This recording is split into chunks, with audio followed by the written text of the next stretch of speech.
Okay, thank you for tuning into this latest Verizon Retirement Webinar. I am your host, Christina Hapanowicz, and with me today are Bobby Hapanowicz and Casey Gibb. We are wealth advisors at H&A who work with Verizon employees in retiring from Verizon and planning for their retirement from Verizon. And we're excited to bring this webinar to you guys this evening. That being said, H&A is not affiliated with Verizon, nor are we endorsed by Verizon or any entities of Verizon. We are completely independent, which is a good thing because what that means is we are always in the position to provide unbiased, conflict-free advice to you and your families now and in the future. That being said, we have been working with Verizon employees for over 20 years now, and the Retirement Red Zone is a culmination of that 20 plus years of experience. It's an online resource available to you whether you don't plan on retiring for another 20 years, whether retirement is just around the corner, or whether you are already retired and may have questions about the benefits still available to you. Check out the Retirement Red Zone. Go to hapanowicz-associates.com/Verizon. It's meant to be a resource for you to come back to time and time again, and we hope you like it and find it useful. Okay, let's get started. Today, we're going to be talking about the benefits available to spouses of Verizon employees, which usually we're talking about Verizon employees themselves. So a little different tonight. Casey, this can be a little nuanced depending on many factors. So talk to us about this. Well, Verizon is a large corporation, of course. There are many work groups, and spousal benefits depend upon which work group you're talking about. So it's important to read the summary plan description for each of those work groups to see what applies to you. Sure. Yeah, there are many factors to confirm or to consider in the different categories of your benefits, which we're going to get into to a certain extent tonight. But if we had to summarize it in 3 phases that could determine what kind of benefit is available to you as a spouse of Verizon, I'd say if we summarize it in 3 phases. The first is if your spouse is still working for Verizon. Second phase is if your spouse is retired from Verizon. And then that third phase is if your spouse were to pass away. Depending on which phase you might be in could potentially affect the answer to the question that you are trying to get regarding the benefits available to you. Isn't that right? Yeah, I think it's a good summary. Okay, so I want to talk about these benefits specifically. Casey, let's stay with you and talk about the Verizon 401k. Casey, tell me from the perspective of a spouse of a Verizon employee, what should that spouse be thinking about when it comes to the 401k? Well, I was talking about work groups, but regardless of what work group you are in, Verizon 401k, the spouse has the right to be the primary beneficiary of that 401k account. If he or she is giving up that right, that person, that spouse would have to provide written spousal consent with a notarization. Okay, so can a Verizon employee list more than one primary beneficiary? And if so, if that spouse is still one of the primary beneficiaries, does he or she still have to give that spousal consent? Right, there could be more than one primary, but she's giving up her right to be 100% primary, so she would have, or he or she would have to provide a written consent notarized. Okay.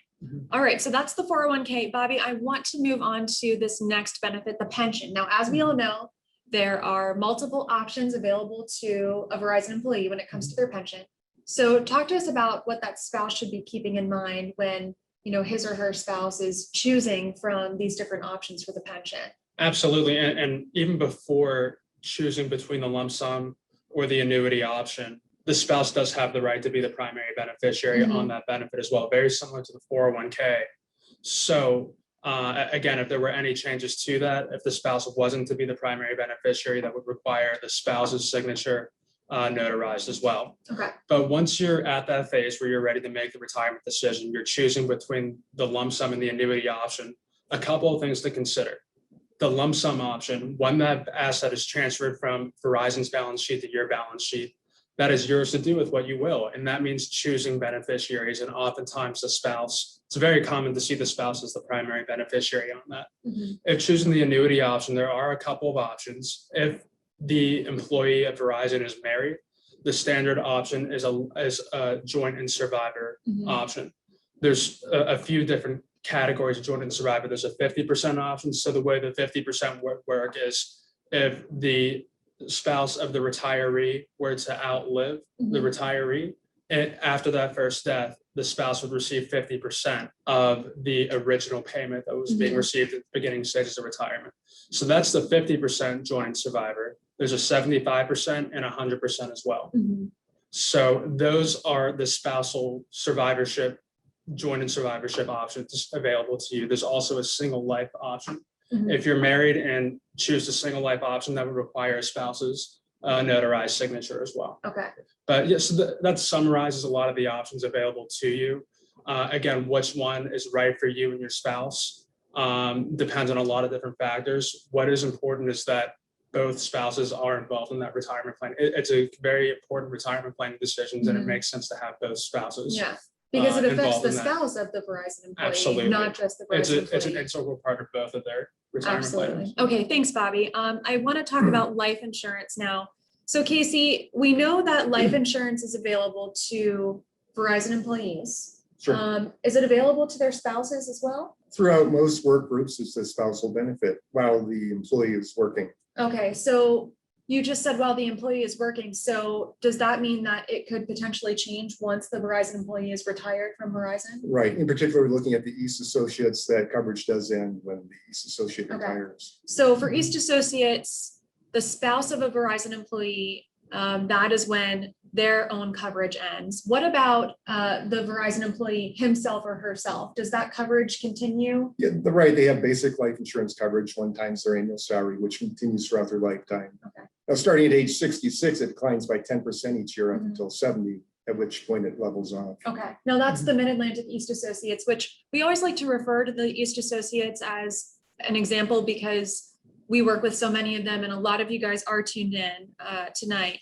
That being said, that specific information you gave was for the East Associates, and it's possible that that could differ a little bit depending on which employee group a Verizon employee is part of, That's right? true, right? These East Associates get the basic life insurance coverage at no cost. They can purchase supplemental two times up to 5 times their coverage. Okay. And the same decreasing at 66, it decreases, the coverage decreases by 10% until age 70. Okay. So that's for the Verizon employee, which of course, as a spouse, you should be aware because that plays a part into your retirement income plan. Thank you, Casey. So I want to talk about this last benefit, which is healthcare. Bobby, we know that Verizon employees get healthcare. Do their spouses get healthcare? It's a great question. And the answer to that is in most work groups, yes. Spousal healthcare coverage is available to most employee groups while the employee is still working and throughout retirement. And in some cases, after the retiree's death, there's a period of continuing healthcare coverage. So again, we'll use the Mid-Atlantic East Associates as an example. We know there's a lot of you on the webinar with us today. If as a spouse of a Verizon retiree, you were to survive your spouse, you would receive 12 months worth of company paid coverage after the retiree's death. So free to the spouse. Free to the spouse, completely free to the spouse. Again, assuming that you're already enrolled on that date of death. At the end of that 12-month period, however, the onus would be on you to pay for the entirety of the coverage. So you go from having to pay for 0% of the cost to 100% of the cost. And that can be significant. It's another reason to make sure that your retirement plan gives you some wiggle room in case there's that scenario. Okay. All right. So, and of course, like you said, that was for Mid-Atlantic Associates. Now, again, that could change, right? Depending on the employee group as Casey said, Verizon's a huge company. Depending on the work group, whether you're a manager or an associate or working in a different region of the country, those healthcare benefits could change. So again, always makes sense to check your plan description, summary plan description, and check with the benefits center as well. Okay. Well, speaking of, what we have here for you guys on the screen is a benefits directory that we put together for you. If you'd like a copy of this, just let us know. We're happy to send it to you. But whether you have questions regarding the 401k, the pension benefit, healthcare, or life insurance coverage, these are the places that you would reach out to, that you would call, or the websites that you would go to. So, and of course, like we said before, the summary plan description is always a great resource for you as well. Okay, I want to round out the conversation, with the idea of looking at the whole picture. It's one thing to look at a Verizon employee's benefits within a silo, and to look at his or her spouse's own benefits within a silo. But a lot of the time, great things can happen within a retirement income plan when you're looking at everything together and maximizing on those benefits. So Bobby and Casey, I'd like you both to talk to me about the main considerations that a couple should be taking into account when, trying to incorporate both of their retirement benefits into their retirement income plan. Well, I think you nailed the most important component there, Chris. It's important to look at everything holistically, not in silos. Taking inventory of all sources of income, retirement income, retirement savings that both spouses have accumulated, and thinking about those together. How can they work together to achieve our retirement goals? Because oftentimes the presence or lack thereof of certain benefits here could affect what you do over there. So for example, with Social Security, if there's an annuity present, if there are other guaranteed sources of income, that's a financial planning term, guaranteed sources of income available in retirement, that could affect, say, how a Verizon associate chooses to elect their pension benefit, taking the annuity versus the lump sum. That's just one example. But again, in an effort to try to maximize those benefits, it's important to look at everything holistically, make sure all the pieces of the puzzle are working together. Right, Bobby, you mentioned Social Security. It might be at the bottom of the list there, but it's a very important component when taking that comprehensive look. Absolutely. You can really maximize benefits when looking at both spouses. One spouse might take his or her benefit early, the other delay it. And that comprehensive approach really can maximize lifetime benefits. Absolutely. Comprehensive approach and including each other, if it makes sense to, in the conversation when deciding how and when to take those benefits and start those benefits. Absolutely. So thank you both. I want to go into some questions that we have here.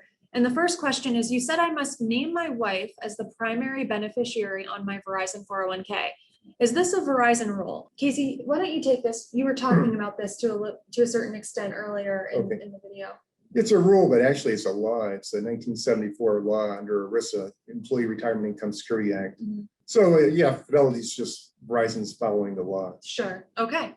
Next question. My husband plans on retiring soon. You mentioned that I would need to sign a spousal consent form for him to take the lump sum distribution. When do I sign this form? Bobby, why don't you take this one? Great question. Yeah, you'll receive that in the pension election and authorization forms when you do start that transition into retirement and elect that benefit. Again, it's your husband's signature, your signature as the spouse, and both of those signatures notarized on or after the date of those signatures. All right. Next question. You talked a lot about summary plan descriptions. Yes, we did.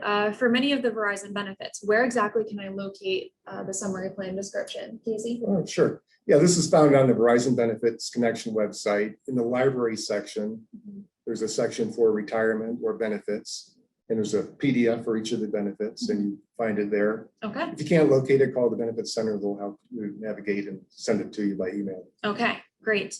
Next question. My spouse is a Mid-Atlantic East Associate retiree, and I currently receive healthcare benefits as a Verizon retiree spouse. What happens when he passes? Bobby, you were talking about this a little bit, so why don't you take this one? Yeah. And again, the first part of that question, Mid-Atlantic East Associate, is very important because, again, this can vary by work group. But for this individual, if they were to survive the Verizon retiree spouse, they would receive the same healthcare coverage for 12 months, paid for in entirety by Verizon. After that period, the onus is on them to either pay for that health coverage or to shop that coverage. Okay.